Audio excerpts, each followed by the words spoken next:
రేపటి నుంచి పవన్ కళ్యాణ్ వారాహి విజయబేరి యాత్ర ప్రారంభం కానుంది. పిఠాపురం పరిధిలోని చేబ్రోలు రామాలయం వద్ద వారాహి విజయబేరి సభను నిర్వహించనున్నారు. దీనికోసం భారీ ఎత్తున 3 పార్టీల శ్రేణులు రానున్నాయి. ఇప్పటికే ఈ సభను విజయవంతం చేయాలని ఆ పార్టీ అగ్రనేతలు పిలుపునిచ్చారు.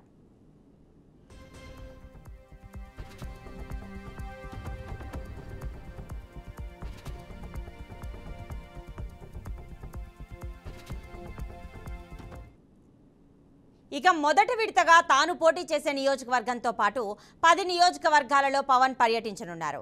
ఏప్రిల్ 12 వరకు యాత్ర కొనసాగుతుంది. రేపు పిఠాపురంలో విజయ యాత్ర ప్రారంభం కానుంది. ఏప్రిల్ 3న తెనాలిలో, April 4 Nellimarla, April 5 Anakapalli, April 6 Yelamanchili, April 7 Pendurthi, April 8 Kakinada rural, April 9 Pithapuram, April 10 Razole, April 11 P Gannavaram, April 12 రాజానగరంలో యాత్ర సాగుతుంది. ముందుగా పవన్ పోటీ చేసే నియోజకవర్గంలో పవన్ పర్యటన ఉంటుంది.